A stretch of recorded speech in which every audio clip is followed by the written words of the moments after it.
Hey there, welcome to episode 13 in this Koala Sampler tutorial series, and what we're looking at today is the piano roll, and what that allows us to do is it allows us to turn our sort of melodic one-shot or any audio file that we want into a more creative sort of playable instrument.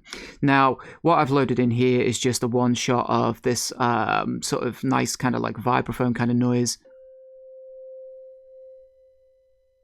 I'll play that for you there. When we go into the sample itself, there's a couple of ways to do this. I've currently got this one set at one shot, and I'll show you the difference between the two and why creatively you might choose to do one thing or another. But let's go back to the sequence. Now, the piano roll is located here where the nice little piano is. When we click this, it's going to ask us to choose the pad that we want to use. In this instance, obviously, we've only got one to choose from, so we'll pick this one. And at first it opens up this kind of like grid editor here, and if you'll see what happens as I play some of these notes, this is our original starting note here, but as I play some of these others,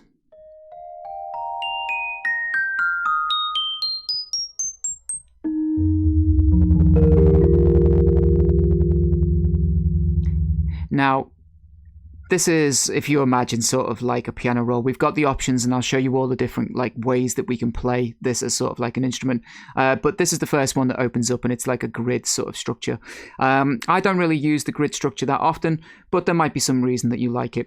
And the first thing I just want to talk about is the sample itself. So the sample will always follow the mode that it's in. So we set it to a one shot, which means that as I play these, you'll hear them overlapping each other. Or I could play two at the same time, for example.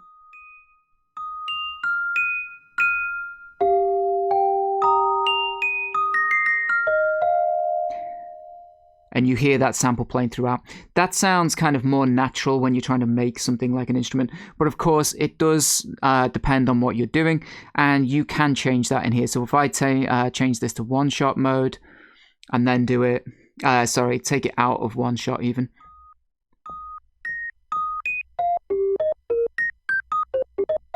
Sounds more like a computer because it's cutting off those notes like really short, when obviously when one shot mode's on, it plays through the whole sample. So keep little things like that in mind.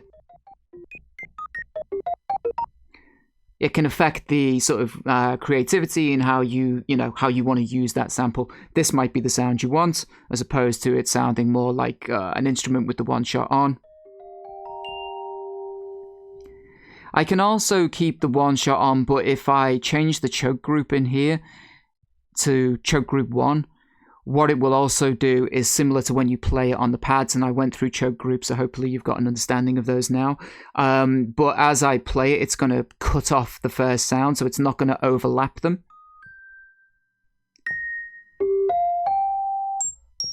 So it's kind of like a midway point between the two.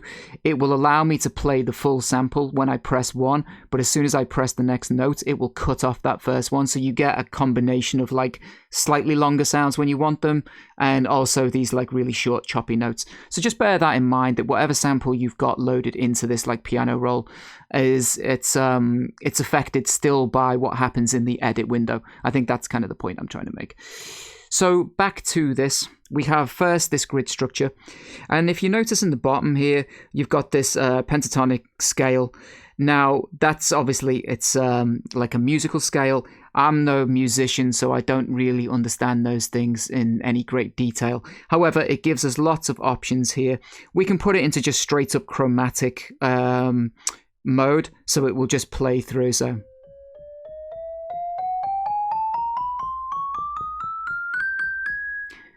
it'll go up that way. I don't know, if we take this like Japanese setting.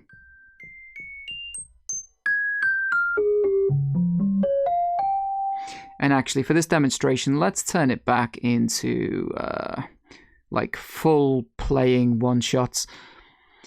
But yeah, you can hear that scale change so that we can get like a different kind of, obviously a different melodic scale to play around with. Very, very useful. And there's plenty to choose from in here. I'm not going to go through them all, there's no point. But you've got all the standard ones, your minor, major scales.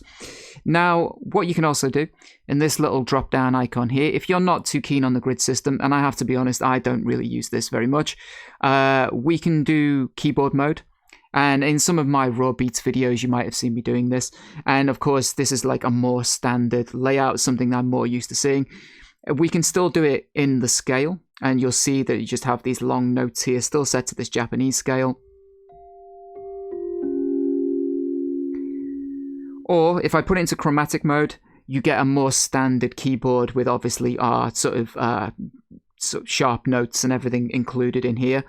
Now we can play where it is, and you'll notice this little lock icon here.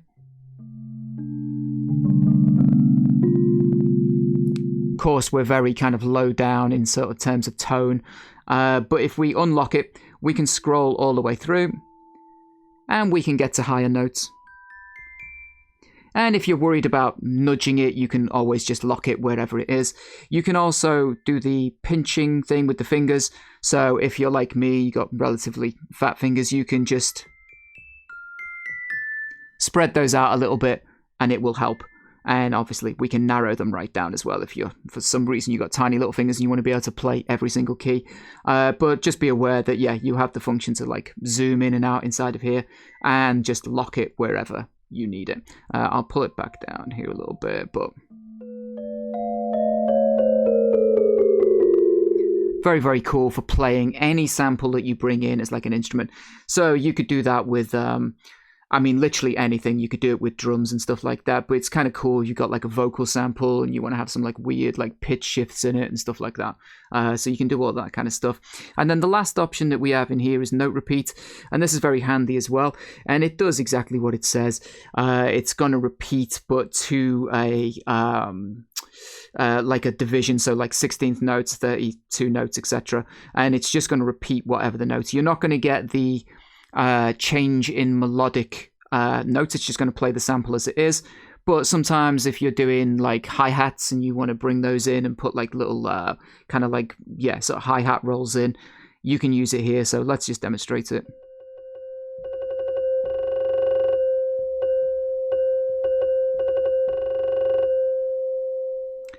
And you can see that we've got it snapped in here, and then we can do, it's, you know, we've got triplets.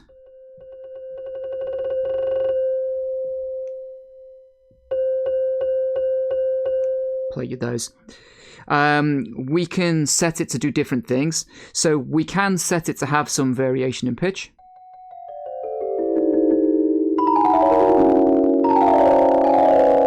Now you can hear that begin to sort of distort there because it's in one-shot mode and it is playing every single one of those samples all the way through. So it's going to start to build up a little bit too much. So you have to be careful. With something like that, you'd be better to go into the sample and, you know, turn the one-shot off.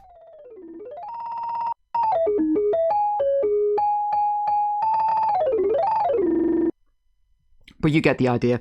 What else do we have in here? You can play around with like velocity.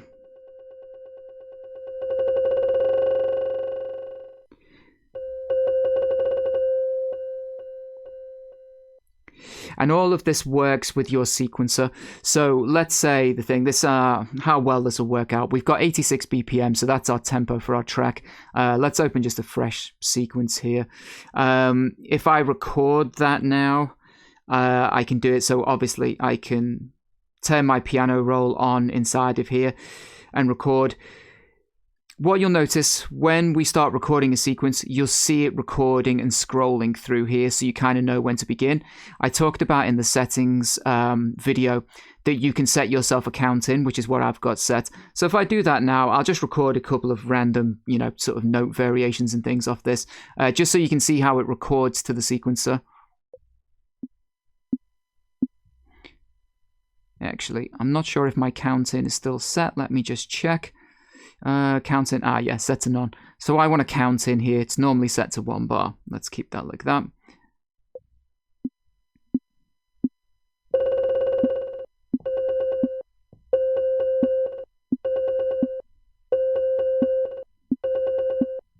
And although it sounds absolutely shocking, you can see that what it's doing is it's recording to the piano roll inside of here. Now, it has a couple of modes when you're inside of the sequencer. So when this piano roll is lit up, what you can do is you can edit all of these notes. So if I wanted to make this like a lower note and, you know, come around and play with all the like things that we put in here, all these weird little like note repeats and stuff, I've got the option to move them around. But what happens is this is slightly separate from the main sort of sequencer window. So we can look at this and we can play it. Again, sounds shocking. But when we want to come out of that and look at sort of the main sequence, you just need to tap the piano roll, and then we can see that along, because obviously all of our pads will still be here. So maybe our drums would be on A2 or on A3. And then when you want to go back and adjust that, you just need to tap on here or tap on the sequence itself, and you can open it back up and adjust those like individual notes. So there's kind of like two views inside of this sequencer window. Just keep that in mind when you're playing around with the piano roll. If you can't find something, it might be because you just need to turn this off and go back to your first window where you can see all your drum pads or whatever it is you've got loaded up.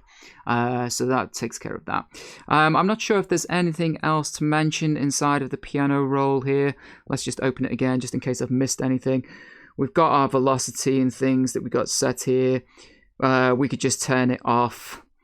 So it was just in sort of standard mode. You got triplets, snap, we've spoke about. So yeah, I think that covers it for the piano roll. It's a very clever little function. And as I said, it's the thing that will allow you to turn like a little piano one shot into a full playable sort of instrument, and it gives you more of like a standard DAW kind of like functionality. It's not a plug-in, it's like something that you kind of create yourself, but I love that creativity that Koala kind of like forces you to have, and to take these like small little like samples and stuff, and then just make your own instruments, make your own sounds, and do all of that kind of stuff. So anyway, hope you've enjoyed that. That was the piano roll, and I'll see you guys in the next episode. Take care.